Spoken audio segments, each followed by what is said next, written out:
Alhamdulillah, selalu saja lisan kita memuji Sang Pencipta Allah atas segala nikmat yang dilimpahkan kepada kita, terutama nikmat Islam dan iman, di mana dengan Islam dan iman kita punya panduan hidup.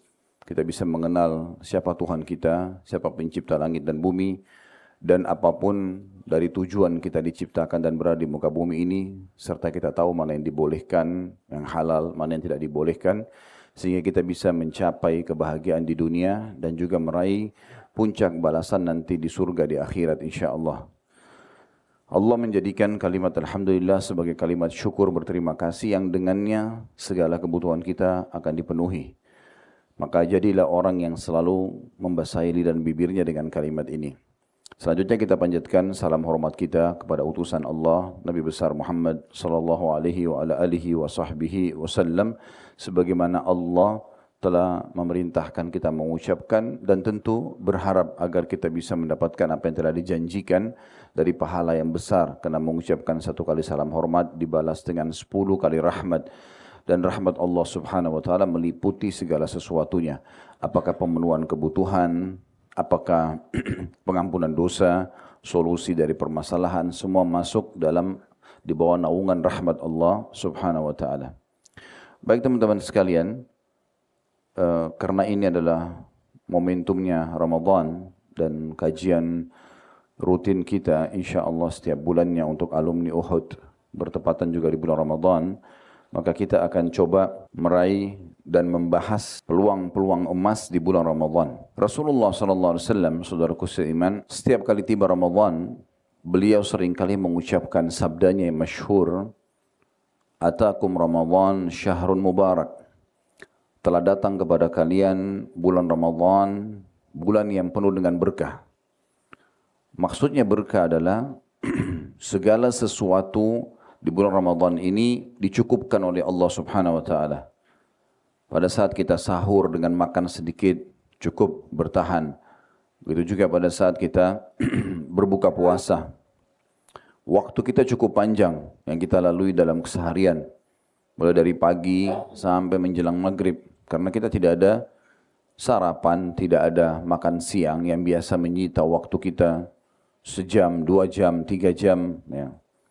Apalagi orang kadang-kadang cari makan siang jauh keluar. Maka cukup banyak waktu. Dan Allah subhanahu wa ta'ala berkahi, kita bisa melakukan banyak aktivitas. Dan di bulan Ramadan ini juga, kata Nabi SAW, "Iftaradallahu alaikum siyamah." Allah subhanahu wa ta'ala telah memerintahkan kalian untuk berpuasa di dalamnya. Jadi berpuasa di sini, teman-teman saya nanti akan kita paparkan insyaAllah, adalah sebuah ibadah yang tidak ada taranya. Tidak ada yang menyaingi pahala ibadah puasa yang sedang teman-teman lakukan ini. Bertahan sedikit, bersabar di jalan memerintahkan pada saat menjalankan perintah Allah Subhanahu wa taala untuk tidak makan, tidak minum, tidak berhubungan biologis dari mulai azan subuh sampai azan maghrib, maka ini adalah ibadah yang paling besar pahalanya di sisi Allah Subhanahu wa taala. Sebagaimana dalam hadis yang masyhur, kata Nabi sallallahu alaihi wasallam, "Kullu amal ibn Adam lahu al-ashru kullu amal ibn Adam lahu." Semua amal ibadah anak Adam adalah miliknya. Lalu akan diberikan balasan ashru ila sab'mi'a di'fin, 10 kali lipat sampai 700 kali lipat. Yaqulullah azza wa jalla, Allah yang maha tinggi, maha mulia dan maha tinggi berfirman, "Illa as-shaum fa innahu li wa ana ajzi bihi." Kecuali puasa karena dia milikku dan aku akan membalas secara langsung. Jadi memang ini pahala yang sangat besar. Ibadah yang sangat luar biasa yang Allah subhanahu wa ta'ala perintahkan kepada kita. Lalu Nabi SAW mengatakan, tentu ibadah puasa ini akan lebih kita jabarkan sebentar ya. Selain dia ibadah tentu banyak sekali manfaat-manfaatnya insyaAllah. Kemudian Nabi SAW mengatakan, "Fihi tuftahu abwabul jannah." Di bulan Ramadan ini secara khusus dibuka pintu-pintu surga. Jadi di saat inilah dibuka pendaftaran menuju ke surga. Iklan resmi dari tanggal 1 Ramadan sampai akhir Ramadan. Siapa yang mau jadi ahli surga, mendaftarkan dirinya, ini saatnya. Kalau kita rasionalkan, kalau ada orang yang ingin mendaftar bekerja di satu perusahaan dan perusahaan itu sedang membuka pendaftaran, ada waktunya misalnya dari tanggal 1 Maret sampai akhir Maret, kemudian dia mendaftar melamar, di waktu itu kan persentase penerimaannya lebih besar dibandingkan orang mendaftar sebelumnya atau bahkan sesudah penutupan misalnya. Jadi sebelum pembukaan pendaftaran atau sesudah ditutup pendaftaran tersebut. Maka kurang lebih seperti itu Ramadan. Karena memang seluruh muslim di muka bumi ini tidak terkecuali, semuanya tidak terkecuali, mereka akan mengikuti program Ramadan ini. Kita kemanapun di muka bumi di hari-hari sekarang ini, di Amerika, di Afrika, di Asia, di Eropa, di Australia, semua benua-benua ini, dan semua kota-kota dan desa kecil pun di mana ada muslim, mereka akan sama melaksanakan ibadah puasa ini. Dan kita akan lihat semua perbuatan yang memang disebutkan dalam syariat Allah Subhanahu wa taala yang bisa membawa ke dalam surga, orang-orang pada bersaing sekarang. Puasa siang hari, lalu mereka bersedekah, mereka berzikir, membaca Al-Quran. Bahkan mungkin orang-orang yang belum pernah menyentuh Al-Quran pun di luar Ramadan sekarang membaca Al-Quran. Mungkin orang yang malas ibadah di Ramadan sekarang semangat untuk ibadah. Karena mayoritas muslim di muka bumi ini melakukan hal yang sama. Maka ini satu peluang yang luar biasa untuk masuk ke dalam surga. Dan surga adalah tempat abadi yang diimpikan oleh setiap orang. Tujuan utama kita atau tujuan setiap muslim dalam kehidupannya adalah memang surga. Jangan pernah teman-teman sekalian punya target selain surga. Targetnya adalah surga. Karena memang Allah Subhanahu wa taala menyuruh kita menuju ke surga itu, mengejar. Dalam surah Al-Imran surah nomor 3 133, wasari'u ila maghfiratin min rabbikum wa jannatin arduha as-samawati wal ardu iddat lil muttaqin. Bersegeralah kalian kepada pengampunan Tuhan kalian dan kejarlah surga, yang surga itu luasnya seluas langit dan bumi, dijanjikan untuk orang-orang yang bertakwa. Jadi memang target kita adalah mengejar apa yang Allah janjikan itu. Makanya dalam Al-Quran, dalam banyak ayat-ayat Al-Quran, terutama di dua surah, Ar-Rahman dan juga Al-Waqi'ah setelahnya, itu dirincikan secara detail tentang apa yang ada di surga itu. Kebun-kebunnya, pelayan-pelayannya, pakaiannya, fasilitasnya luar biasa.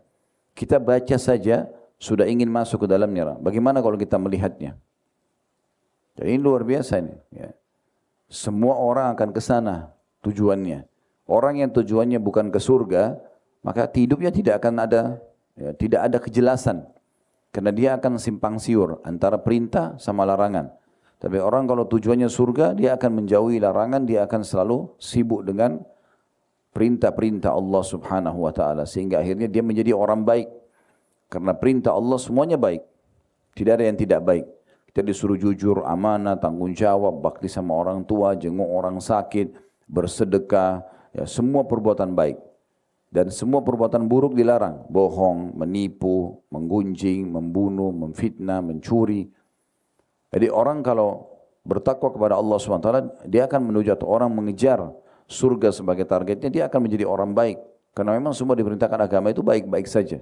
Yang dilarang juga buruk-buruk saja. Kalau orang menjadi muslim yang sejati, pasti jadi baik. Lalu kata Nabi SAW, tentu hadis tentang surga ini banyak sekali. Kalau teman-teman ikuti di playlist YouTube kami, itu ada 30 lebih bab ya, tentang surga dan neraka. 30 lebih bab tentang surga, 30 bab lebih juga tentang neraka. Ya. Dan saya sarankan teman-teman untuk membeli bukunya. Bukunya mungkin sebesar buku ini, ya, buku juga yang kami sudah susun dahsyatnya Ramadan. Dan ada buku seperti ini kurang lebih atau lebih tebal dari ini, tidak seberapa harganya, itu ada 30 bab lebih tentang surga, 30 bab lebih tentang neraka. Judulnya Rasulullah SAW cerita tentang surga dan neraka. Kalau ingin sambil mendengarkan penjelasannya bisa ikuti playlist YouTube kami. Jadi tinggal beli bukunya, kemudian diikutin bab demi bab supaya kita terbuka wacana dan pikiran kita. Oh ternyata surga itu seperti ini yang saya dijanjikan. Oh ternyata neraka itu seperti ini yang saya diancamkan. Ya, karena orang akan termotivasi selalu mengejar surga dengan tahu apa yang dijanjikan di dalamnya. Bagaimana hadis Nabi SAW yang berbunyi,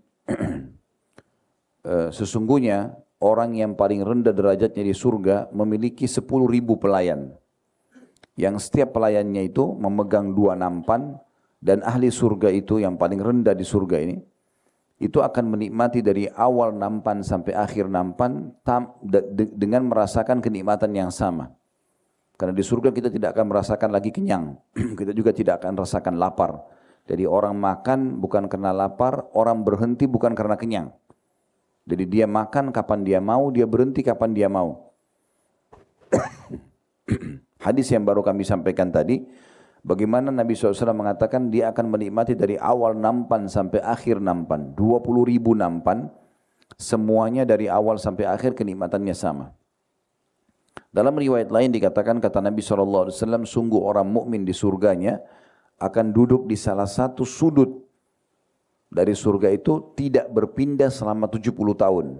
Karena indahnya. Kemudian baru dia pindah menuju ke arah yang lain.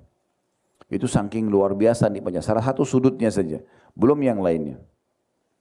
Dalam riwayat yang lain juga disebutkan akan didatangkan nanti orang yang paling menderita di dunia. Dari lahir sampai dia meninggal miskin, susah hidupnya. Mungkin dia hidup di kolong-kolong jalanan atau jembatan maaf. Namun dia ahli surga, azan, sholat, mengerjakan perintah, tinggalkan larangan. Tapi orang susah. Kata Nabi SAW akan datangkan hari kiamat orang penghuni surga yang paling susah selama di dunia. Lalu dicelupkan satu celupan di surga lalu dikeluarkan kembali. Dicelupkan saya lalu dikeluarkan. Lalu ditanya, kamu pernah merasa menderita selama ini? Pernah enggak kamu susah selama ini? Maka dia menjawab mengatakan demi Allah tidak pernah.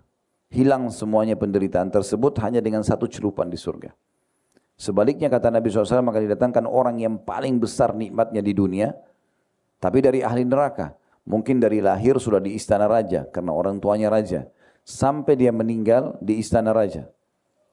Tapi ahli neraka tidak beriman kepada Allah Subhanahu Wa Taala. Kata Nabi SAW datangkan lalu dicelupkan satu celupan di neraka lalu dikeluarkan. Dan ditanya setelah itu, pernah enggak kamu rasa kenikmatan selama ini? Maka dia mengatakan demi Allah tidak pernah. Hilang semua dengan satu celupan di neraka itu. Ya. Oleh karena itu para sahabat, para kaum salaf dulu, mereka selalu menjadikan hadis-hadis tentang surga, tentang neraka ini sebagai bahasan inti bagi mereka. Mereka selalu mengulang-ulanginya. Agar memotivasi mereka terutama kalau ada amal-amal yang cukup besar seperti harus jihad di jalan Allah, berperang, meninggalkan keluarga, meninggalkan pekerjaan, menghadapi musuh, bisa terbunuh setiap saat, bisa cacat setiap saat. Jadi mereka membaca tentang oh ternyata di surga ada bidadari, oh ternyata di surga ada istana, oh ternyata di surga ada ini dan itu. Hanya mereka termotivasi untuk mati syahid. Makanya Anas bin Nadhr radhiyallahu anhu, seorang sahabat yang tidak sempat hadir di perang Badar.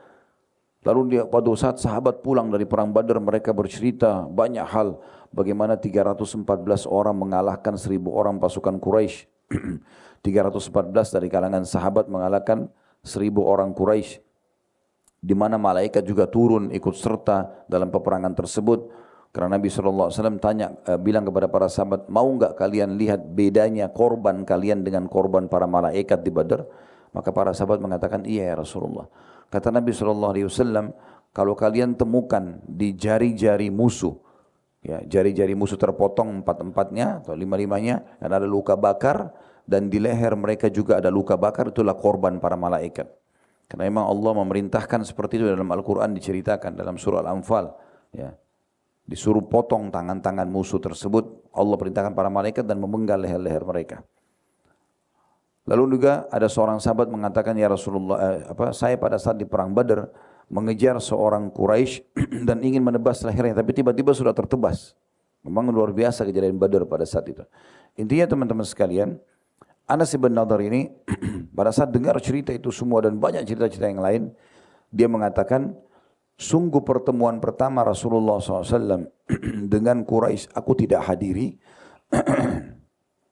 maka kalau ada pertemuan lagi yang selanjutnya dengan Quraisy, maksudnya perang, aku akan perlihatkan kepada Allah yang terbaik. Subhanallah, perang Badar terjadi di bulan Ramadan di tahun 2 Hijriah. Seingat saya di 15 Ramadan. Setahun setelah itu, setahun sebulan kurang lebih, 16 Syawal tahun 3 Hijriah terjadi perang Uhud. Anas bin Nadhr hadir dalam peperangan tersebut. Mungkin teman-teman tidak asing, saya sempat singgung cerita beliau ini di lokasi perang Uhud. Ya. Pada saat itu saya ingatkan kembali, waktu tersebarnya berita dari Ibnu Qami'ah, seorang kafir Quraisy yang mengatakan dia telah membunuh Rasulullah SAW, tapi berita bohong. Para sahabat waktu itu sempat putus asa karena mereka bingung, masih baru tahun 3 Hijriah, Nabi sudah meninggal, masih awal-awal Islam. Tapi ini berita bohong, tidak benar.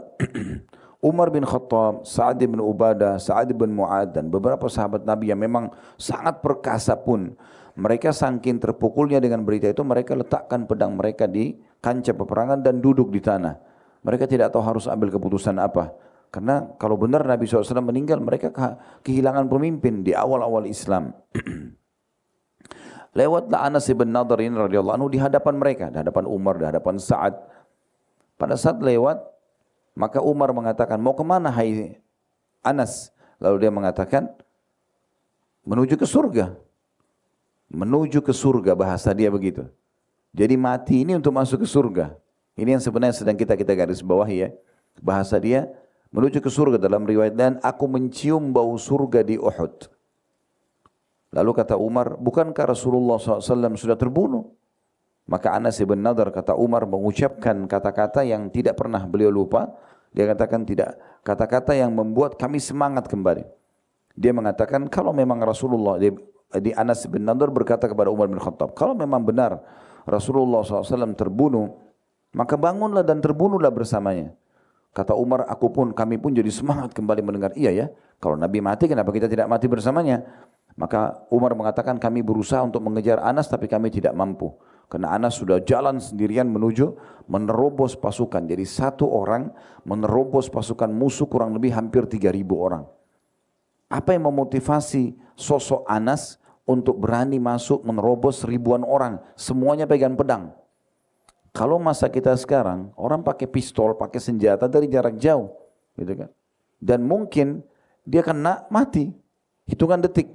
Tapi kalau orang kena pedang, bisa saja cuma sabetan, bisa saja cuma dipotong tangannya, bisa saja cuma dipotong kakinya, sakit. Tapi berani sekali Anas bin Nadhr. Kenapa? Motivasinya surga. Motivasinya surga. Lalu kata Umar, kami berusaha mengejar Anas, kami tidak mampu. Ya, karena Anas sudah masuk. Dan pada saat selesai perang Uhud, semua jenazah sahabat dikumpulkan, ditemukan, walaupun cacat, itu kan, ada yang dimutilasi, tapi jenazah Anas tidak ditemukan. Kata para ahli sejarah, disebutkan dinukil beberapa riwayat, bahwasanya hanya ditemukan jempolnya saja. Yang kenal itu pun adalah saudari perempuannya. Ya, kalau ini adalah jari kakaknya gitu, atau saudaranya. Semua tubuhnya habis cabit-cabit oleh musuh. Apa yang memotivasi orang sampai seberani itu? Karena ada surga. Orang tahu tentang surga itu. Jadi memang kita harus membaca itu.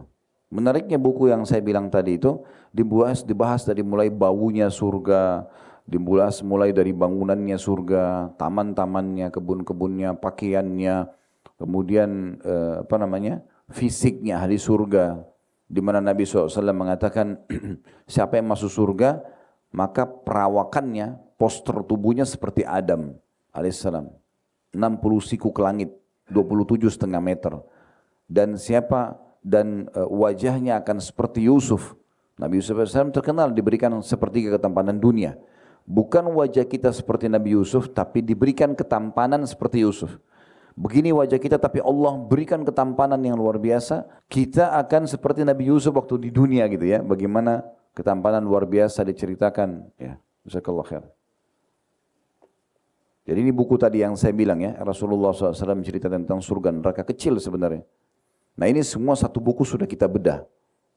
Kalau ini yang cetakan barunya warna biru, ini cetakan lamanya warna hijau ya. Buku ini berisikan banyak sekali, 30 bab lebih ya. Ini tepatnya kalau kita lihat di sini di daftar isinya,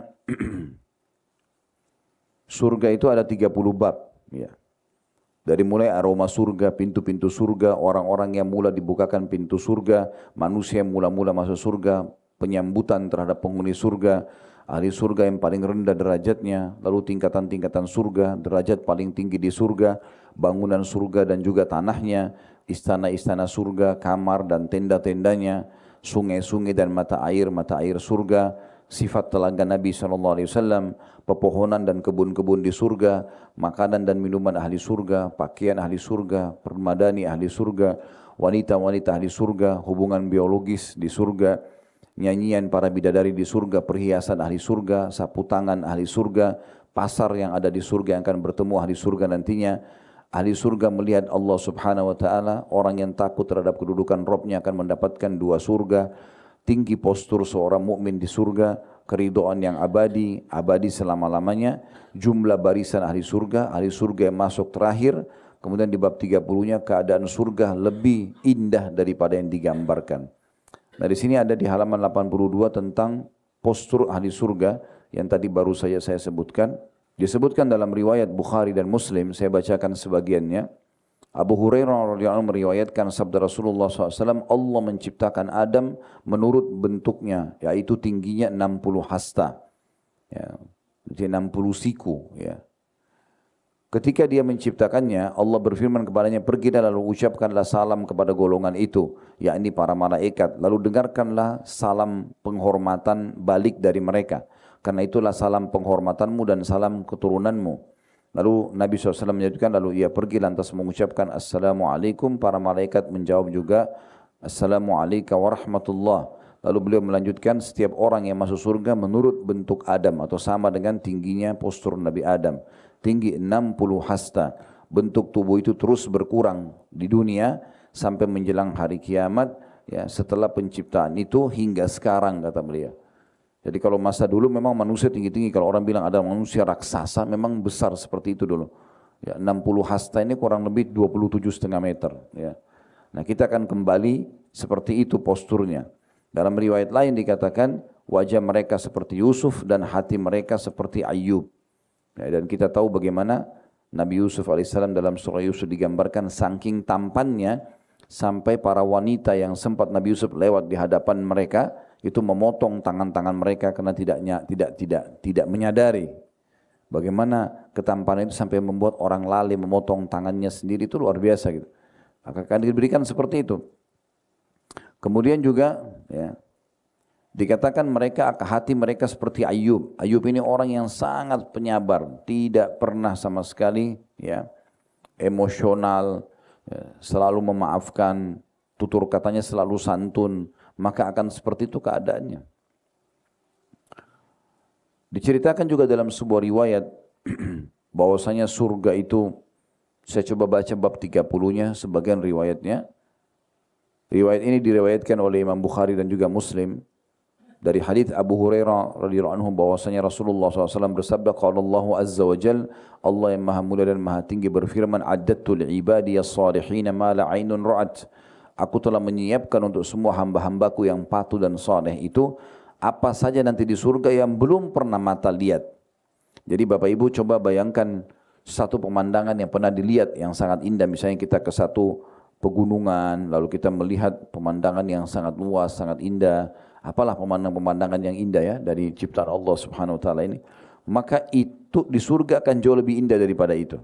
Semuanya yang di surga nanti belum pernah mata lihat. Wala udhunun sami'at, semua nanti akan didengar di sana, dari kicauan burung, dari suara-suara para pelayan bidadari dan bidadara, itu belum pernah kita dengar seindah itu. Wala khatara ala qalbi bashar, tidak pernah terlintas di benak manusia. Apa saja di sana nanti tidak pernah terlintas. Memang tidak bisa kita bayangkan karena indahnya. Misdaqa dzalika fi kitabillah, dan itu disebutkan dalam kitab Allah, yang maksudnya kitabullah maksudnya dalam Al-Quran, kata Nabi SAW, firman Allah, فَلَا تَعْلَمُ نَفْسٌ مَا أُخْفِيَ لَهُم مِّن قُرَّةِ أَعْيُنٍ جَزَاءً بِمَا كَانُوا يَعْمَلُونَ, dalam surah Sajdah ayat 17. Sesungguhnya kata Allah, jiwa-jiwa itu atau seseorang tidak mengetahui apa yang disembunyikan untuk mereka dari bermacam-macam nikmat yang menyedapkan pandangan mata sebagai balasan terhadap apa yang mereka kerjakan. Dalam sebuah riwayat Sahal bin Sa'ad As-Sa'idi radhiyallahu anhu, beliau mengatakan, tempat cemeti di surga itu lebih baik daripada dunia dan segala isinya. Tempat cemeti, tempat kita meletakkan ya anak-anak panah, ya, itu akan lebih baik kalau nanti kalau kita miliki daripada dunia dan seluruh isinya. Itu hadis riwayat Bukhari. Hadis yang lain juga sama riwayat Bukhari. Abu Hurairah meriwayatkan sabda Rasulullah SAW, sungguh tali busur salah seorang dari kalian di surga lebih baik daripada segala yang diterbiti dan diterbenami oleh matahari.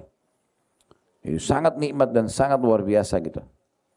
Anas meriwayatkan sabda Rasulullah SAW dalam hadis Tabarani dengan sanad yang kuat, dan ini dinyatakan oleh Al-Hafidh Ibnu Hajar dalam Fathul Bari. Riwayat ini diangkat. Kata Nabi SAW, ahli surga yang paling rendah derajatnya memiliki atau akan dilayani oleh 10.000 pelayan. Tangan masing-masing mereka membawa 2 piring, 2 nampan. Yang satu terbuat dari emas, yang satu terbuat dari perak. Dan dia akan menikmati makanan tersebut ya, dari awal sampai akhir tanpa ada rasa kenyang. Ya. Karena memang di surga orang tidak akan merasakan kenyang. Jadi Bapak Ibu berhenti makan bukan karena kenyang, tapi karena memang mau pindah ke makanan lain. Dalam riwayat lain juga disebutkan tentang orang yang paling rendah ya, di surga. Saya bacakan ini, karena memang hadis tentang Ramadan menyebutkan tentang ini ya, dibukanya pintu-pintu surga. Jadi kita perlu fahami pintu surga seperti apa. Maksudnya kenapa harus surga yang dijanjikan. Dan di saat ini pendaftaran lagi dibuka. Inilah peluang-peluang emas yang harus kita fahami di Ramadan. Sebuah riwayat, ini riwayat Bukhari dan juga Muslim, Abu Hurairah mengatakan, para sahabat pernah bertanya, wahai Rasulullah, apakah kami akan melihat Rabb kami nanti pada hari kiamat? Apakah kami akan melihat Allah nanti hari kiamat? Beliau menjawab, apakah kalian kesulitan melihat bulan purnama yang tidak terhalang oleh awan? Kalau di pertengahan bulan yang biasa teman-teman puasa Iyamul Bid itu, 13, 14, 15 biasanya bulan purnama kan. Kalau bulannya lagi tidak tertutup dengan awan, apakah sulit melihat bulan itu? Maka para sahabat mengatakan, tentu tidak wahai Rasulullah. Maka Nabi SAW mengatakan, apakah kalian kesulitan melihat matahari yang tidak terhalang oleh awan? Mereka menjawab, tidak. Maka Nabi SAW bersabda, seperti itu pula kalian akan melihat Tuhan kalian. Manusia dikumpulkan, dari nanti kita akan melihat Allah di hari kiamat. Cuma bedanya, di mahsyar nanti, Bapak Ibu hanya melihat cahaya yang sangat terang. Semua dijelaskan dalam sebuah riwayat yang lain ya. Kalian akan melihat Tuhan kalian pertama kali di mahsyar dalam bentuk ya, cahaya yang terang seperti bulan purnama. Dan kita pasti akan berbicara dengan Allah Subhanahu wa taala tanpa ada penterjemah. Kata Nabi SAW, kalian juga akan berbicara dengan Tuhan kalian tanpa ada penterjemah. Allah akan menanyakan, kenapa kau lakukan ini, kenapa kau tidak lakukan itu. Kemudian ya, nanti melihat Allah wujud aslinya itu di surga. Jadi ahli neraka tidak akan melihat Allah Subhanahu wa taala karena ini nikmat terbesar di surga. Nanti akan kita jelaskan itu, insyaallah. Lalu Nabi SAW mengatakan manusia akan dikumpulkan pada hari kiamat, lalu diperintahkan siapa yang menyembah sesuatu maka ikutilah sesuatu itu. Siapa yang sembah pohon, sembah patung, sembah jin, Allah perintahkan disuruh ikuti. Mereka akan mengikuti apa yang mereka sembah selama ini di dunia. Kemudian di antara mereka ada yang mengikuti matahari, ada yang mengikuti bulan, ada yang mengikuti tagut atau semua sesembahan selain Allah. Dan tinggallah umat ini dan di dalamnya terdapat kaum munafiknya. Lalu Allah datang pada mereka seraya berfirman, Akulah Rabb kalian. Mereka mengatakan, kami tetap di sini hingga Rabb kami datang kepada kami. Ketika Rabb kami datang, kami akan mengenalnya. Lalu Allah datang kepada mereka seraya mengatakan, Akulah Rabb kalian. Mereka mengatakan, Engkaulah Rabb kami. Ya, karena ada bentuk cahaya yang terang seperti bulan purnama. Di saat nanti di mahsyar teman-teman semua sudah terbuka, enggak ada yang tersembunyi lagi buat kita. Semua sudah nyata gitu. Mana Allah, mana malaikatnya, mana syaitan-syaitan, mana yang disembah selain Allah, semua nyata nanti di mahsyar.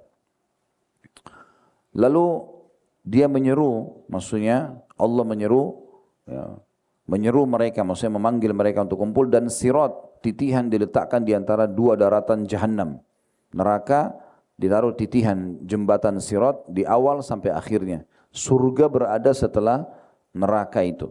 Surga berada setelah neraka itu. Lalu kata Nabi SAW, akulah Rasul pertama yang menyeberangkan umatnya. Dan tidak ada seorang pun pada hari itu berbicara kecuali para Rasul. Semua orang diam, tidak ada yang berani ngomong pada saat itu karena sudah nyata semuanya.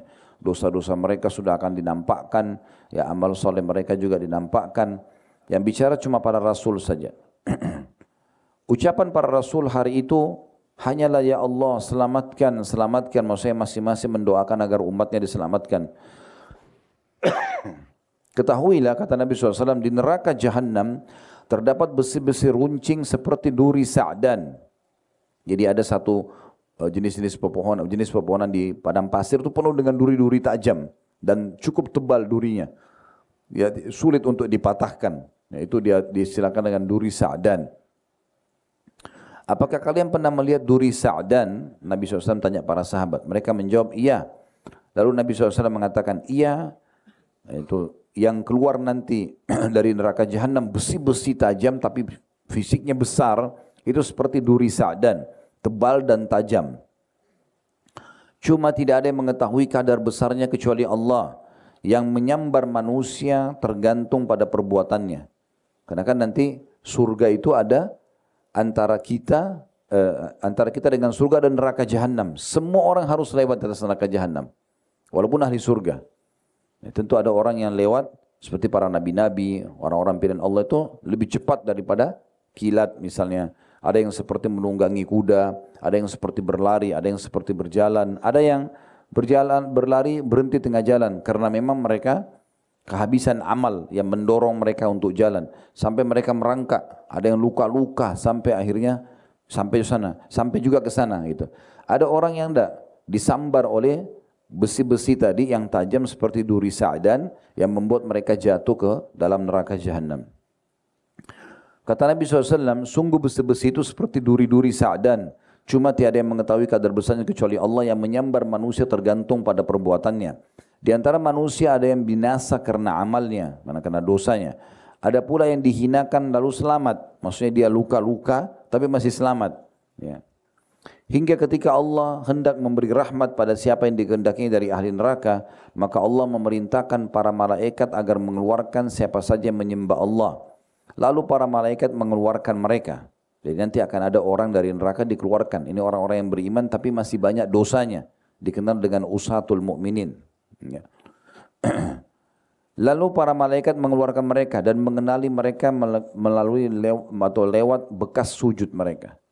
Jadi di wajah kita ini ada bekas sujud yang nanti Allah SWT akan membuat api neraka atau melarang api neraka untuk membakar bekas sujud seseorang. Yang menyentuh dahi, menyentuh hidung, karena ini tempat sujud ya. Kita sujud maka itu tidak akan pernah disentuh api neraka. Jadi diketahui oleh malaikat orang-orang ini dari bekas sujud mereka. Jadi walaupun orang sujud sekali itu sudah ada bekasnya. Apalagi kalau orang semasa hidupnya sujud. Ini kan orang-orang ahli neraka nih, berarti sujud mereka sangat sedikit. Tapi dikenali dari tempat bekas sujudnya. Karena Allah mengharamkan pada neraka untuk melahap bekas sujud. Akhirnya mereka dikeluarkan dari neraka dalam keadaan telah hangus terbakar. Lantas disiramkan kepada mereka air kehidupan. Kalau pernah dengar ini ada namanya nahrul hayat dalam hadis. Jadi nanti di depan surga itu Allah letakkan sungai-sungai khusus nanti digunakan untuk memandikan ahli neraka ini. Yang baru keluar karena mereka hangus badannya, maka dimandikan di situ ya.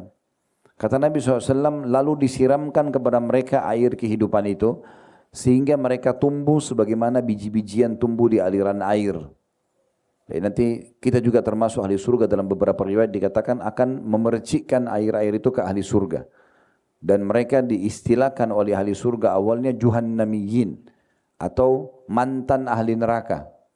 Lalu malaikat menegur mereka sambil mengatakan, bukan. Tapi mereka adalah utaqa'ur rahman. Mereka adalah orang-orang yang telah dibebaskan oleh zat yang maha pengasih. Maksudnya Allah subhanahu wa ta'ala. Kemudian Allah selesai mengadili di antara para hambanya dan masih ada satu orang yang berada di antara surga dan neraka.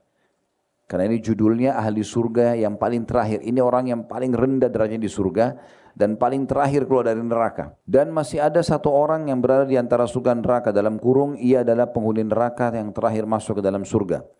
Ia menghadapkan mukanya ke arah neraka lalu mengatakan, wahai Rabb, palingkan wajahku dari neraka karena baunya menggangguku dan apinya membakarku. Ini orang terakhir yang keluar dari neraka dari ahli surga. Setelah dia ini semua di dalam neraka itu orang yang kekal. Maka Allah bertanya, apakah bila aku melakukannya, maksudnya mengalihkan wajahmu dari neraka sehingga kau tidak cium baunya, kau pun tidak lagi ya terbakar, kamu tidak minta selain itu? Ia menjawab, tidak demi keperkasaanmu. Jadi orang ini saking ini selamat dari neraka, yang penting keluar dulu dari neraka dan jauh dari neraka. Maka ia pun berjanji kepada Allah, lalu Allah memalingkan wajahnya dari neraka. Ketika ia menghadap ke arah surga, ia melihat keindahannya. Maka ia pun diam sejenak. Kemudian mengatakan, wahai Rabb, sampaikan aku di pintu surga. Tadi kan dia janji tidak akan minta kecuali selamat dari neraka. Sekarang Allah arahkan wajahnya melihat surga. Maka sekarang dia mohon yang kedua, sampaikan aku di pintu surga. Allah mengatakan, bukankah kamu telah berjanji tidak meminta selain yang telah kau minta tadi? Dialihkan wajahmu dari neraka. Ia mengatakan, wahai Rabb, agar aku tidak menjadi makhlukmu yang paling celaka. Jadi kalau kau sampai tidak memberikan aku pintu surga ini, maka aku termasuk orang yang celaka. Allah bertanya, akankah bila aku memberikan hal itu kepadamu, kamu tidak meminta selainnya? Kan dia cuma minta diantar sampai ke pintu surga, bukan masuk ke dalam surga. Karena dia ingin melihat gitu. Maka dia mengatakan, tidak demi keperkasaanmu, aku tidak meminta selain ini. Lalu ia pun berjanji kepada Rabb-Nya. Lalu Allah menyampaikannya di pintu surga. Ketika sampai di pintu surga, ia melihat keindahannya, berikut isinya, berupa kesenangan dan kegembiraan, maka ia diam sejenak. Lalu ia berkata lagi, wahai Rabb, masukkan aku ke dalam surga. Ini permintaan dia yang ketiga. Allah menjawab, kasihan engkau wahai manusia, betapa engkau ingkar janji. Bukankah engkau berjanji berkali-kali kepadaku untuk tidak meminta selain apa yang telah engkau minta? Ia mengatakan, wahai Rabb, jangan jadikan aku sebagai makhlukmu yang paling celaka. Maksudnya kalau tidak dikasih, maka ini kecelakaan besar. Kalau cuma sampai di depan pintu surga lalu tidak masuk di dalamnya. Maka Allah pun tertawa kepadanya. Dan ini memang itsbat ya, sifat Allah subhanahu wa ta'ala. Kemudian mengizinkannya masuk surga. Seraya mengatakan berangan-anganlah. Ketika dia masuk surga, Allah bilang, coba kau berangan-angan. Apa yang kau harapkan, tuangkan semua, munculkan semua. Ia pun berangan-angan. Hingga ketika terputus angan-angannya, dia berangan-angan apapun yang paling bagus. Istana, dayang-dayang, pakaian. Karena dia sudah lihat surga. Dalam beberapa riwayat lain, dia lihat penghuni surga. Yang sedang menikmati kebun-kebunnya, di pedayang-dayangnya, segala macam gitu. Maka setelah dia berangan-angan semuanya, sudah habis, sudah putus angan-angannya, maka Allah mengatakan, itu untukmu. Yang kau angan-angani tadi kau akan dapat. Dan semisalnya bersamanya. Saya dobelkan lagi. Gitu kan, kata Allah. Inilah orang yang terakhir dari ahli surga yang masuk ke dalam surga. Yang disebutkan di buku ini. Kalau riwayat-riwayat yang pernah kami dapatkan, maka dia pun pada saat ya meminta kepada Allah SWT masuk ke dalam surga, Allah mengatakan, apakah kau ridho kalau aku berikan kamu yang terbaik yang pernah yang dimiliki raja terkaya dunia? Raja terkaya dunia Nabi Sulaiman alaihissalam. Kamu ridho enggak kalau aku berikan, kata Allah? Karena maaf, di dalam riwayat begini, dia pada saat mau masuk ke dalam surga, dia diperlihatkan bagi dia surga sudah penuh. Maka dia pun mengatakan, ya Allah, sudah penuh. Di mana tempatku gitu? Maka Allah mengatakan, apakah kamu ridho kalau aku berikan kepadamu di dalam surga seperti yang dimiliki oleh raja terkayanya dunia? Nabi Sulaiman alaihissalam. Maka dia mengatakan, tentu wahai Rabbku. Allah mengatakan, dan aku akan berikan kamu dobelnya. Dia mengatakan, aku ridho wahai Tuhanku. Allah mengatakan, aku akan berikan lagi kamu dobelnya. Terus begitu, sampai 10 kali lipat. Maka saking gembiranya orang ini, dia mengatakan, ya Allah, engkau hambaku dan aku Tuhanmu. Dibalik sama dia. Dan Nabi SAW waktu itu tertawa sampai urat leher beliau terlihat. Dan ini orang yang paling rendah derajatnya di surga. Dalam beberapa riwayat lain disebutkan, dia pada saat masuk ke dalam surga, dia nikmati istananya, dia nikmati ya semua fasilitasnya, lalu dia menganggap dirinya orang yang paling tinggi derajatnya di surga. Padahal ini orang yang paling rendah. Nah, ini orang yang paling rendah. Kalau teman-teman memaksimalkan seperti Ramadan ini ya, dengan ibadah kepada Allah SWT, memaksimalkan masa training kita di sini. Pokoknya lakukan apa saja, bahkan yang mungkin belum pernah kita lakukan sebelumnya. Kalau sudah pernah kita lakukan, tingkatkan kualitas dan kuantitasnya. Seperti sedekah, keluarkan lebih banyak lagi. Baca Quran lebih banyak lagi. Ya. Sholat lebih khusyuk lagi. Gitu. Ya, lebih banyak kita kerjakan. Maka ini semua akan sangat luar biasa membantu kita melewati sirat dan juga membantu kita untuk derajat kita di surga. Nah, ini bulan Ramadan luar biasa dan ini Ramadan adalah bulan training di mana teman-teman dilatih oleh Allah Subhanahu wa taala untuk menjadi ahli surga. Inilah ahli surga begini. Ya puasa di siang hari, ya sibuk baca Quran, sibuk bersedekah, sibuk di majlis ilmu, sibuk berbuat kebaikan. Jauhi dosa-dosa. Di Ramadan ini kalau ada orang mau buat dosa atau orang tidak puasa atau apa, orang ditegur. Gitu kan? Jadi begitulah ahli surga. Harapannya adalah supaya setelah Ramadan 11 bulan ke depan kita terapkan dalam kehidupan.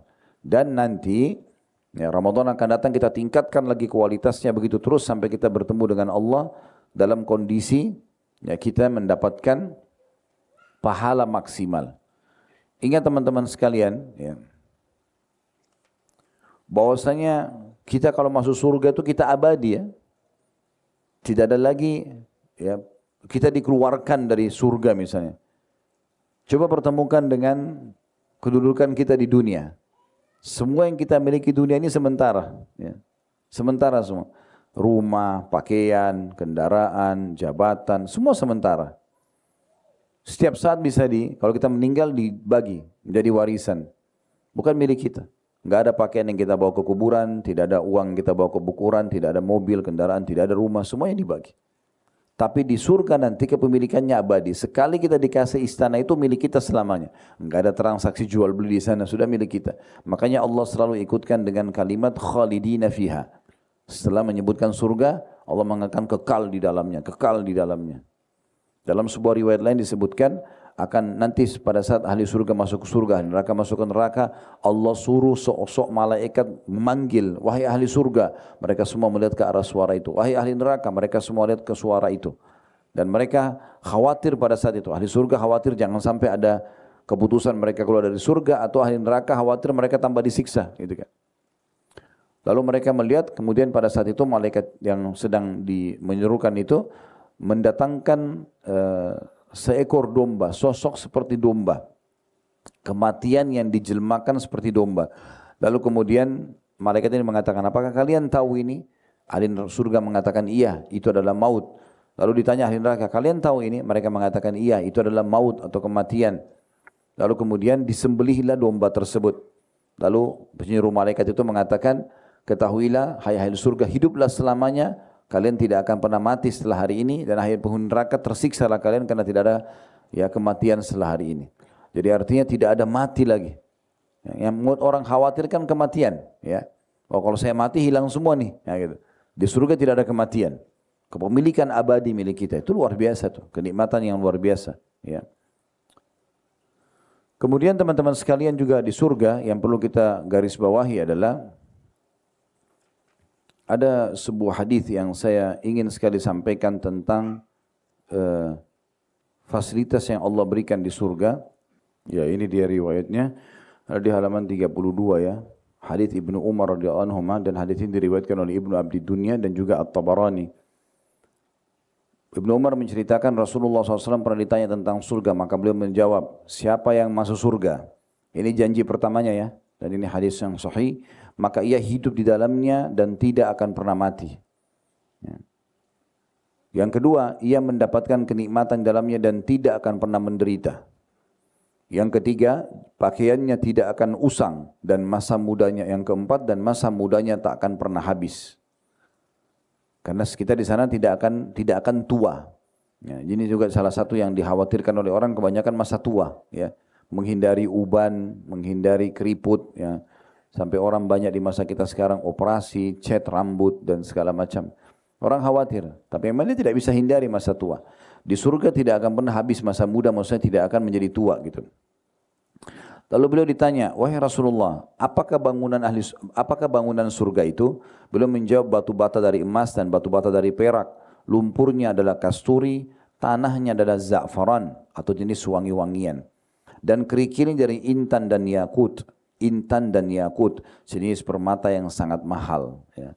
Dan sekian banyak hal yang dijanjikan tentunya dari atau untuk ahli surga. Kalau teman-teman kembali ke buku ini nanti akan melihat banyak sekali janji-janji Allah Subhanahu Wa Taala. Tapi yang kita ingin sampaikan adalah di bulan Ramadan yang sekarang kita ada ini, salah satu peluang emasnya adalah kita akan masuk, bisa mendaftar diri ke surga. Dan tinggal bagaimana apa yang diperintahkan dari amalan-amalan ini kita kerjakan dengan ikhlas karena Allah, dan setelah itu kita jaga setelah Ramadan sampai ajal datang, hanya sampai ajal datang saja batasnya, maka insya Allah kita akan mendapatkan apa yang dijanjikan. Lanjutan hadisnya, kata Nabi SAW, wa tughlaqu fihi abwabul jahim wa yughlaqu fihi abwabul jahim, dan ditutup pada Ramadan itu pintu-pintu neraka. Nah, pintu-pintu neraka ditutup maksudnya adalah, Allahu a'lam, adalah ada hadis Nabi SAW yang lain yang menjelaskan sesungguhnya Allah Subhanahu wa taala memiliki di setiap malam dari malam-malam Ramadan hamba-hamba yang dibebaskan dari api neraka. Ya, makna dibebaskan adalah mereka dihapuskan namanya, tidak ada lagi di neraka insya-Allah, gitu kan. Nah, ini di Ramadan terjadi. Kita bagaimana meminta kepada Allah Subhanahu wa taala agar ya diselamatkan dari api neraka. Mungkin sedikit saya kasih gambaran ya tentang neraka ini luar biasa ya, supaya kita punya gambaran sebagaimana surga tadi. Di dalam buku ini ada disebutkan neraka lebih banyak ya babnya. Kurang lebih neraka itu ada 32 bab. Ada perintah untuk berlindung dari neraka, ada ancaman tentang neraka, pintu-pintu neraka, gambaran api neraka, warna neraka jahanam, lembah-lembahnya, keraknya, rantai-rantainya, minuman dan makanan ahli neraka, kerasnya tubuhnya ahli neraka, kemudian ahli neraka yang paling ringan azabnya. Coba kita lihat yang ini, ahli neraka yang paling ringan azabnya. Ya. Disebutkan dalam sebuah hadis yang sahih riwayat Bukhari dan Muslim, An-Nu'man ibn Bashir radhiyallahu anhuma, Nu'man sahabat, Bashir ayahnya sahabat, kita mengatakan radhiyallahu anhuma, mengatakan aku mendengarkan Rasulullah SAW bersabda, Inna ahwana ahlin nari azaban yawmal qiyamati la rajulun tuda'u fi akhmasi qadamaihi jamratun yagli minha dimaguh. Artinya, penghuni neraka yang paling ringan azabnya. Ini yang paling ringan. Artinya, disebutkan ini supaya kita tidak usah lagi dibayangkan sudah bagaimana siksanya, beratnya. Ya. Ahli neraka yang paling berat siksanya. Ini yang paling ringannya saja begini. Penghuni neraka yang paling ringan azabnya pada hari kiamat adalah seseorang yang pada telapak kakinya atau tengah telapak kakinya yang ada cekungan telapak kita, ya, tengah telapak kakinya diletakkan sebuah bara yang mendidihkan otaknya. Ya, saking panasnya ditaruh langsung mendidih otaknya. Ya. Sebagian ulama ada yang menjelaskan kalau orang menginjak bara api, yang panas kakinya dulu, nggak langsung otaknya. Mungkin kalau dia berlama-lama di api baru kemudian otaknya, karena ini otak bagian atas kalau dia dibakar dari bawah. Tapi khusus bara api neraka ini disentuh telapak kakinya langsung otaknya mendidih. Nah, ini siksaan yang luar biasa. Gitu. Dalam riwayat yang lain Abu Sa'id al-Khudri radhiyallahu anhu disebutkan oleh diriwayatkan oleh Imam Muslim, kata Nabi SAW, Inna adna ahlin nari azaban yanta'ilu bina'laini min narin yagli dimaguhu min hararatin alaihi. Sesungguhnya ahli neraka yang paling rendah siksanya adalah yang dipakaikan sepasang sandal dari api neraka yang membuat otaknya mendidih karena panasnya kedua sandal tersebut. Ini berat sekali ya. Dan pada saat itu kita mau teriak, mau menangis, tidak ada gunanya. Tidak akan didengarkan oleh Allah Subhanahu wa taala, tidak didengarkan oleh para malaikat. Nanti kita jelaskan riwayatnya itu ya. Kemudian di neraka teman-teman sekalian, kalau tadi ahli surga tidak rasa lapar, tidak rasa haus ya, sehingga mereka makan dan minum karena menikmati. Ya, teman-teman kan kalau lagi tidak lapar, ditanya mau makan apa, kita bebas memilih kan, karena tidak lapar. Tapi kalau orang lapar mau makan apa, kita jadi minta makanan apa saja kita ingin makan, karena lapar. Tujuannya menghilangkan rasa lapar. Kita tidak nikmati lagi, karena yang penting bagaimana laparnya bisa hilang. Kita kalau lagi haus, lagi dahaga, kita ditawarkan minum apa, kita akan minta minum yang menghilangkan haus kita, bukan kita nikmatin. Tapi di saat kita lagi tidak haus, mau minum apa Pak, minum apa Bu, kita akan pilih minuman yang kita suka, berarti kita nikmati. Mau teh, mau kopi, mau sirup, mau apalah ya, air dingin misalnya. Nah kalau ahli neraka terbalik, mereka lapar dan mereka haus. Dan ini bentuk siksaan buat mereka. Karena nanti pada saat lapar dan haus, Allah akan berikan makanan dan minuman yang sudah disiapkan. Dan itu pun semua siksaan ya. Coba saya bacakan beberapa riwayat berhubungan dengan masalah itu. Dikatakan dalam hadis Abu Hurairah radhiyallahu anhu, hadis ini riwayat Tirmidzi dan dikatakan hadis ini hasan. Kata Nabi SAW, Innal hamima la yusabbu ala ru'usihim fayamfudul hamimu hatta yakhlusa ila jawfi. Sesungguhnya air yang sangat panas benar-benar dituangkan di atas kepala mereka, ahli neraka. Lalu air panas itu menembus hingga ke perut mereka. Jadi saking panasnya. Fayaslitu ma fi jawfi hatta yamruqa min qadamaihi wa huwa as-sahru thumma yu'adu kama kan. Lalu kemudian air panas itu memotong-motong segala yang ada dalam perutnya hingga keluar dari kedua telapak kakinya.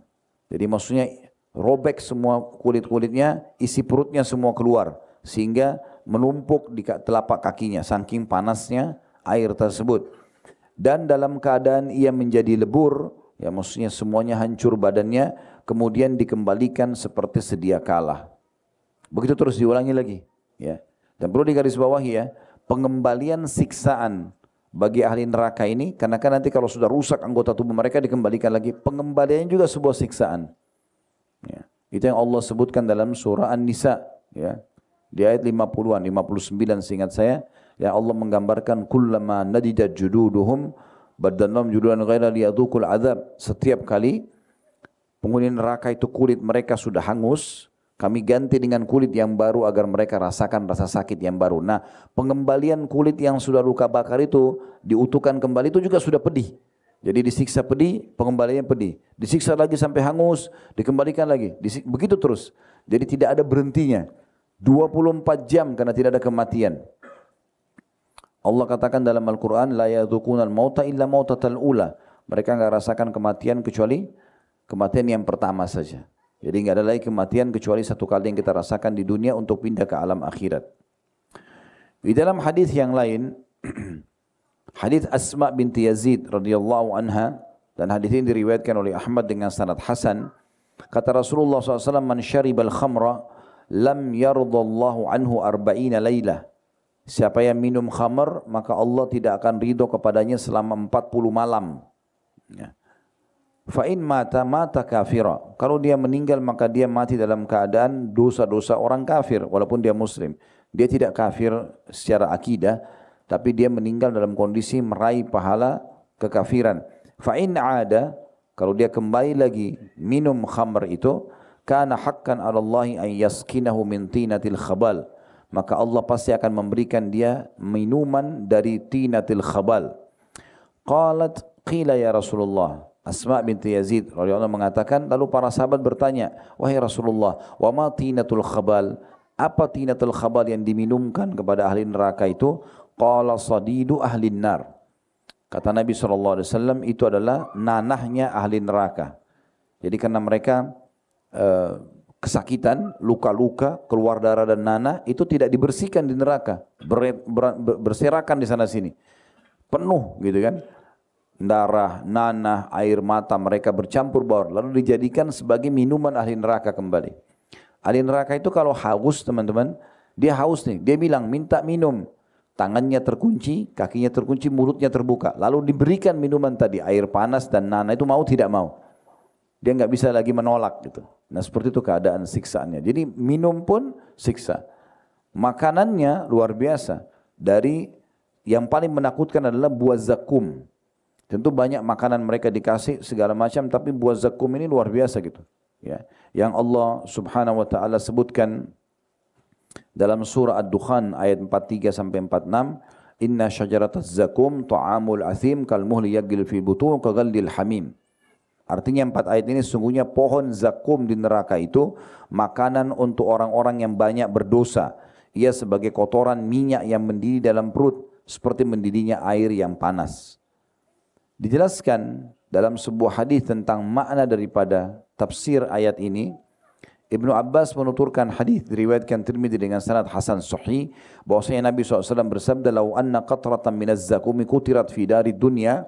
Kalau seandainya satu tetes saja dari buah zakum itu diteteskan di dunia ini semuanya, seluruh muka bumi ini dikasih satu tetes saja, la afsadat ala ahli dunya ma'aishahum, maka akan merusak semua kehidupan penghuni dunia.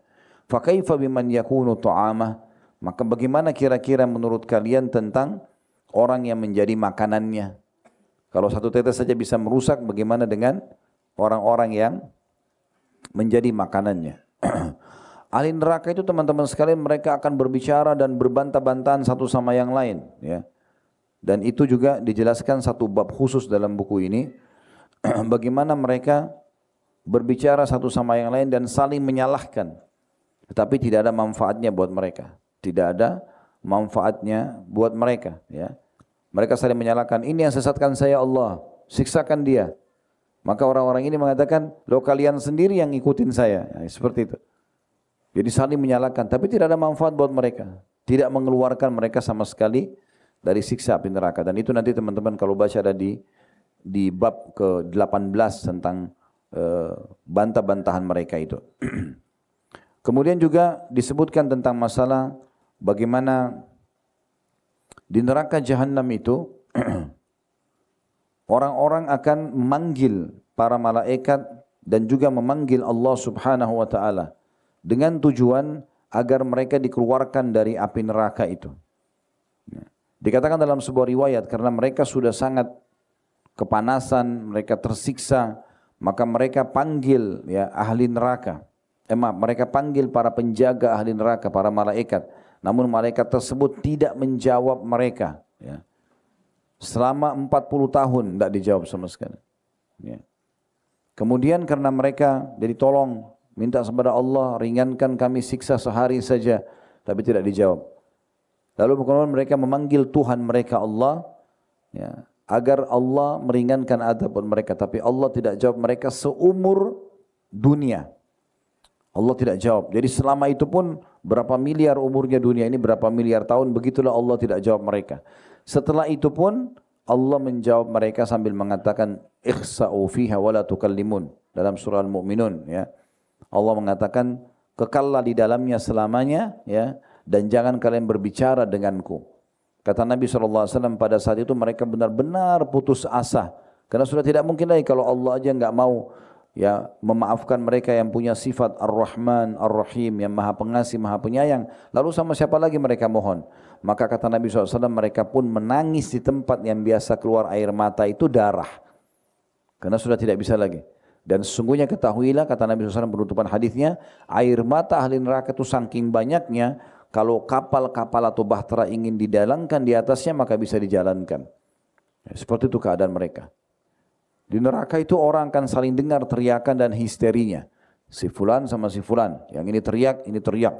Teriakan orang yang lagi disiksa sudah cukup jadi siksaan buat kita. Misalnya ada orang sebelah kita digebukin, diteriak-teriak, dia kesakitan. Itu sudah siksaan sendiri. Bagaimana kalau dia teriak disiksa, kita juga teriak disiksa. Ini luar biasa, hiruk-piruk yang luar biasa. Api di seluruh penjuru tubuh. Di bagian samping kanan, kiri, atas, bawah. Dalam banyak riwayat disebutkan masalah itu. Bagaimana semua api itu menyelimuti mereka. Teman-teman juga bisa baca nanti dalam surah Al-Humazah tentang bagaimana neraka menyelimuti mereka itu. Baik. Kemudian selanjutnya kata Nabi SAW, وَتُغَلُّ فِيهِ الشَّيَاطِينَ, dan dibelenggu syaitan-syaitan. Dibelenggu syaitan-syaitan. Dibelenggu syaitan maksudnya adalah, dibelenggu itu kan kedua tangan diikat dengan besi, kaki juga, leher juga. Jadi saya biasa ibaratkan di pengajian seperti orang yang sedang ingin berlomba lari. Kita di garis start, syaitan di sebelah kita. Tapi musuh kita ini lagi dibelenggu. Pastikan teman-teman kita enggak usah lari, jalan santai aja, dia enggak bisa kejar. Karena dia dibelenggu. Nah itu di Ramadan saja terjadi. Karena umumnya di luar Ramadan, syaitan enggak dibelenggu, mereka luasa menggoda kita. Banyak orang karena belum memulai ibadah mereka, masih di garis start, selalu saja dikalahkan oleh syaitan. Karena syaitan selalu mengatakan, ya, kamu enggak bisa, kamu enggak mampu, enggak usah buat, enggak usah ini. Dia tergoda, kalahlah dia, dikuasai oleh syaitan. Nah, saya sering kasih masukan, caranya gimana? Mulai aja dulu. Beribadah dulu. Kalau kita berlari, syaitan kalau untuk menggoda kita harus lari juga. Mengimbangi kita. Tapi dalam kondisi lari walaupun dia berhasil mengejar kita, godaannya tidak semudah kalau kita lagi berhenti di tempat. Gitu. Di bulan Ramadan, luar biasanya syaitan itu dibelenggu, nggak bisa bergerak. Kita jalan santai. Selepas Idul Fitri nanti, mereka dilepas lagi. Tapi ingat, jarak antara kita sama syaitan dari Ramadan ke Idul Fitri ini 1 bulan. Jadi jaraknya jauh sekali. Banyak orang pas Idul Fitri lisannya mengatakan Alhamdulillah. Alhamdulillahnya bukan karena dia berhasil menerima ilmu Ramadan, ya, amalan-amalan ibadah yang sudah dia kerjakan Ramadan untuk diterapkan 11 bulan ke depan. Ramadan akan datang ditingkatkan lagi kualitasnya sebagaimana saya sampaikan tadi. Tapi enggak, alhamdulillah tanda kutip, karena selamat dan lepas dari penjara ibadah bagi mereka. Alhamdulillah tidak lagi mengaji, alhamdulillah tidak lagi sholat, tidak lagi puasa. Maka mereka seperti ibaratnya orang yang sudah jauh dari musuhnya 1 bulan, nunggu di tempat sampai musuhnya datang lagi, kemudian menguasai dia lagi. Nah ini keliru. Jadi Ramadan ini kesempatan kita menjauhkan jarak kita dari syaitan. Ya, jadi jangan disia-siakan.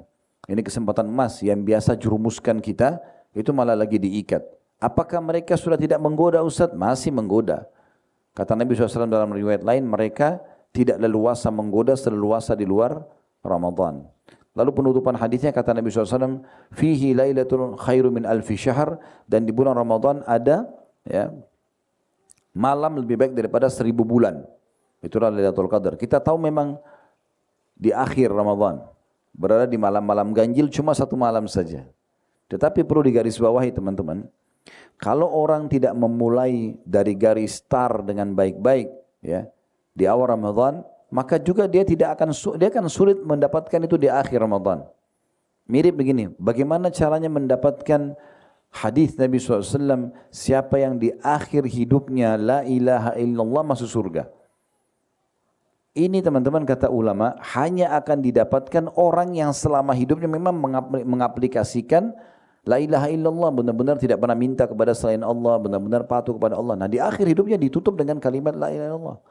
Kalau orang berharap, saudara, saya sekarang maksiat aja, nanti di akhir hidup saya baru saya la ilaha illallah, itu tidak sempat dia mengucapkan.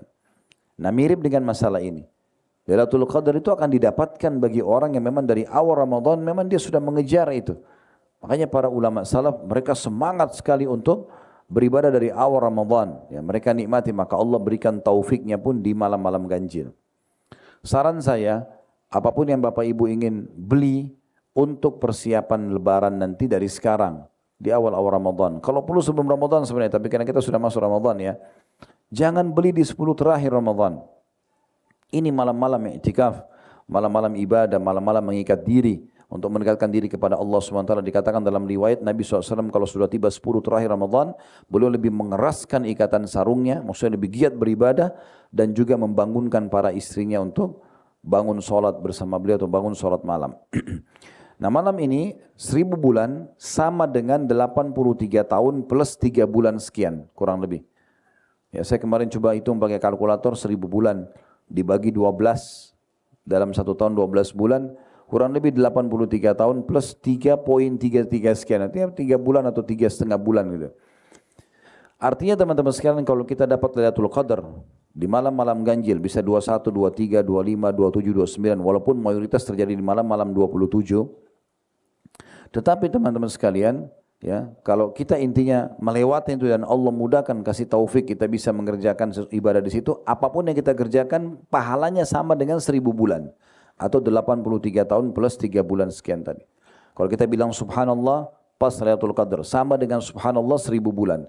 Sedekah, baca Quran, sholat malam, apa saja yang kita lakukan di malam itu, maka pahalanya lebih baik daripada atau sama dengan 1000 bulan. Lebih baik malah. Khairu min alfi syahr, maksudnya lebih baik daripada 1000 bulan. Makanya kata Nabi SAW, man haruma khaira fakat harum. Siapa yang terharamkan dari kebaikannya, maka telah terharamkan dari semua kebaikan.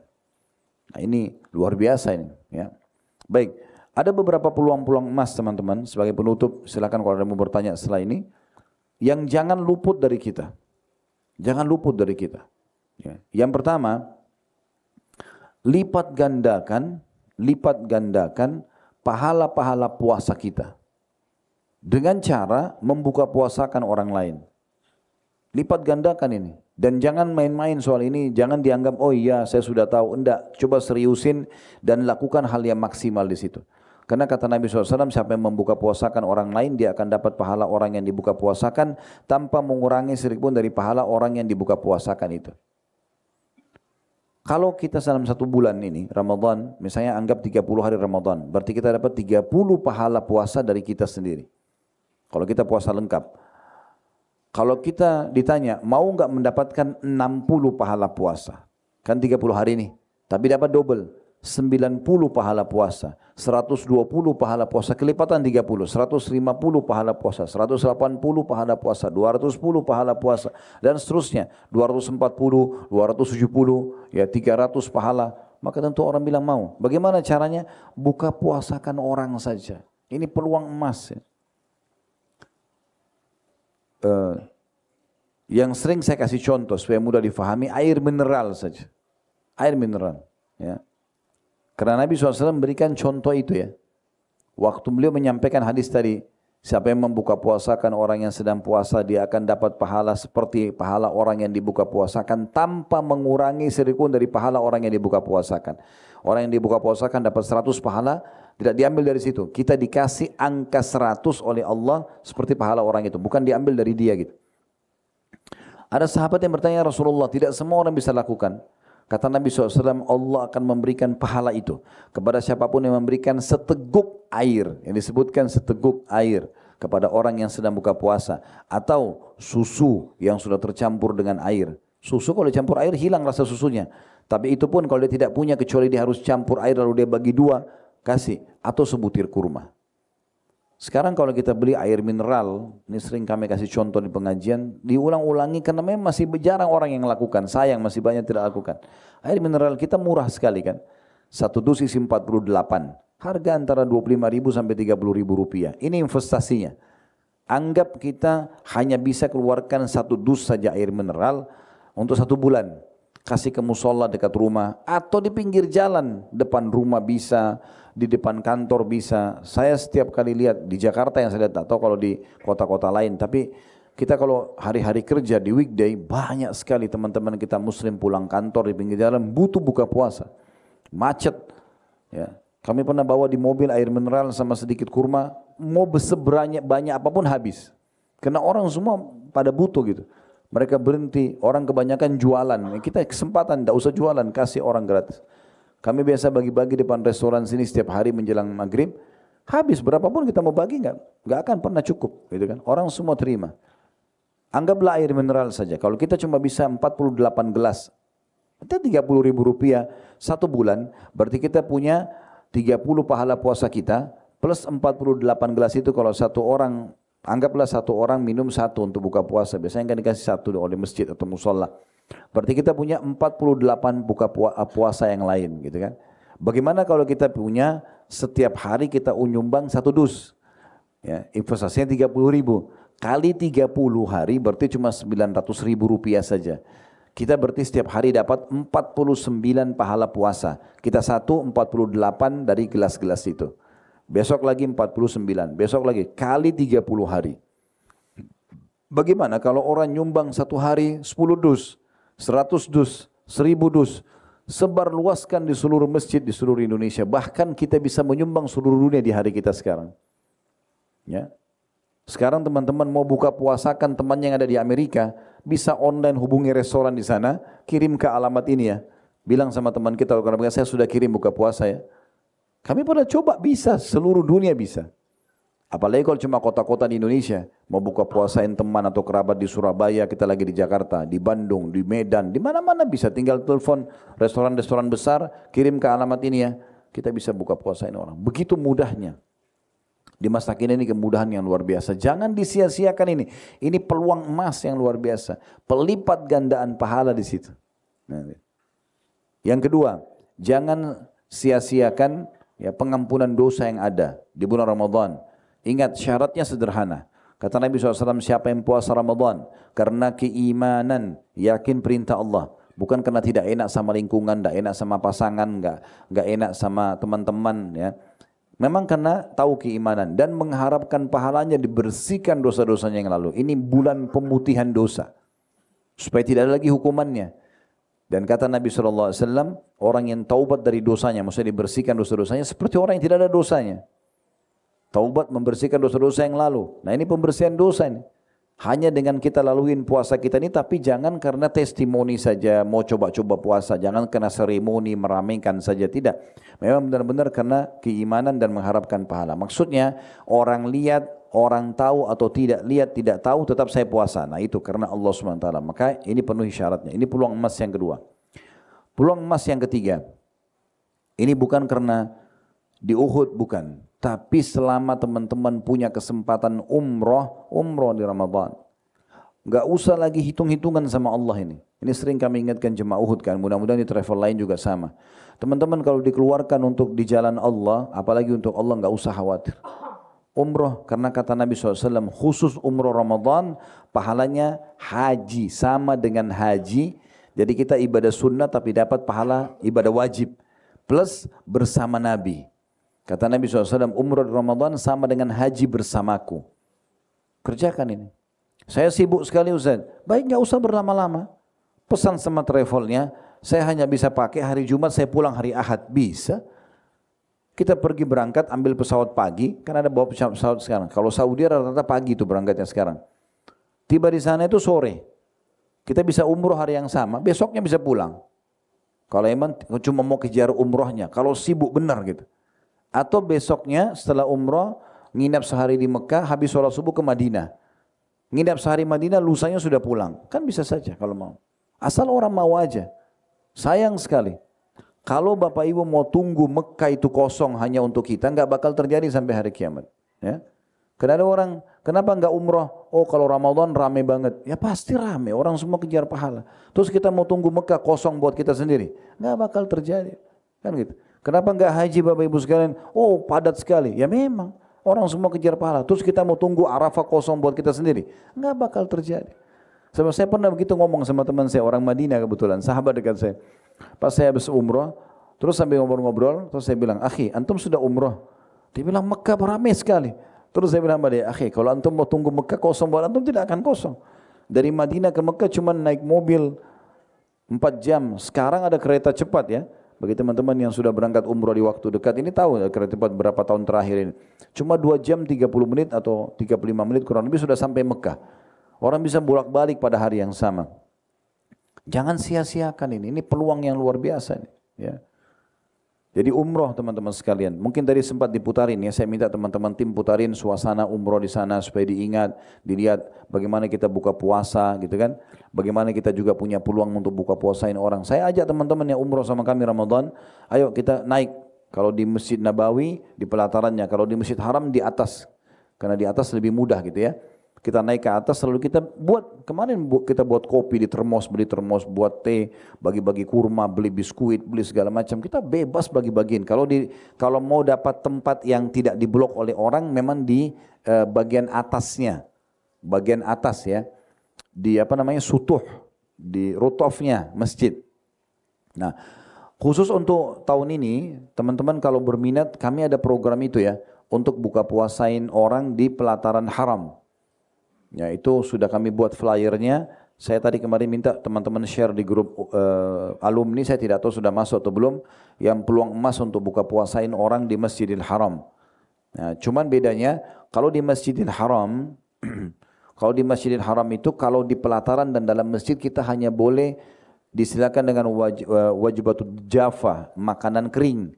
Makanan kering maksudnya itu mereka adalah yang dikemas, kayak biskuit kurma, kayak kurmanya dikemas, yogurt yang tertutup, roti kering, ya, jus atau air, nah itu yang bisa.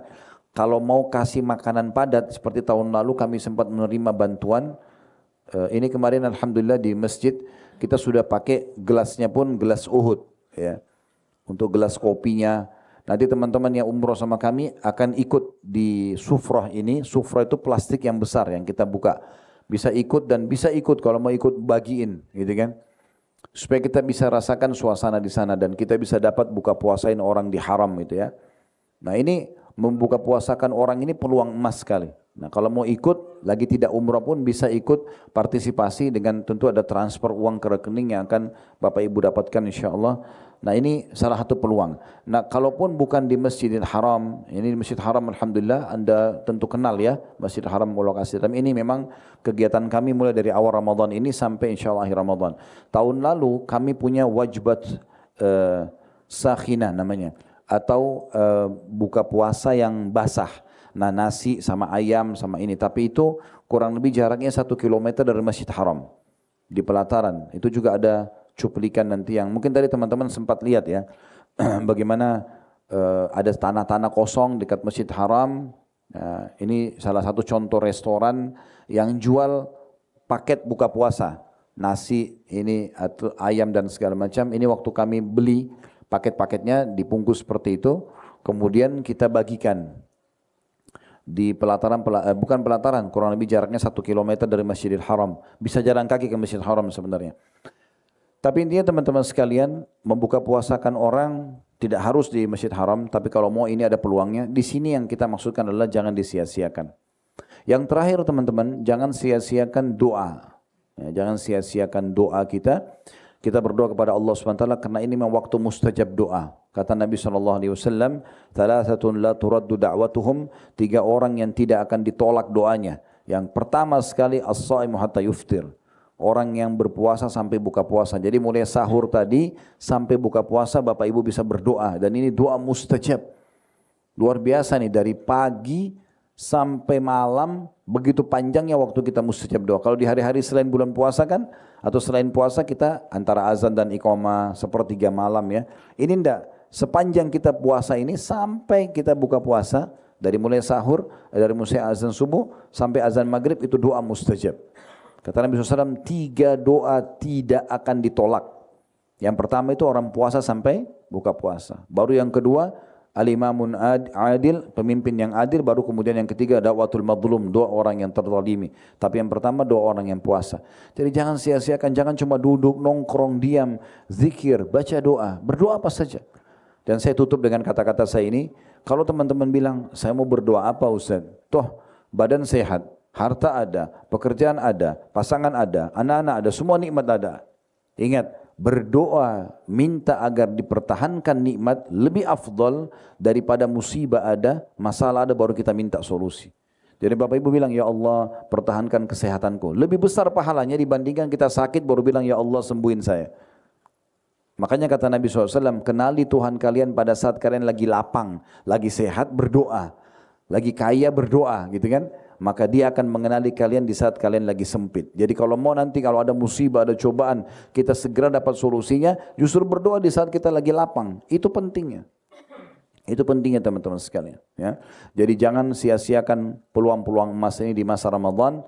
Semoga insya Allah Allah Subhanahu Wa Taala terima puasa kita, seluruh amal-amal kita. Dan juga Allah mudahkan, panjangkan umur kita dalam ketaatan. Nanti diberikan umur yang maksimal insya Allah. Bisa mendapatkan Ramadan yang akan datang berulang-ulang. Dan semoga Allah maafkan semua kesalahan kita, kesalahan kedua orang tua dan seluruh orang-orang yang kita kenali dan kita sayangi. Dan muslimin dan muslimat, mu'minin dan mu'minat yang hidup dan juga yang sudah meninggal. Dan semoga Allah satukan kita semua di surga firdausnya tanpa hisab. Allahumma amin. Semoga apa yang kita bahas hari ini bermanfaat tentunya. Kalau ada benar dari Allah, kalau ada salah dari saya mohon dimaafkan. Subhanakallahumma bihamdika asyhadu an la ilaha illa anta astaghfiruka wa atubu ilaik. Wassalamualaikum.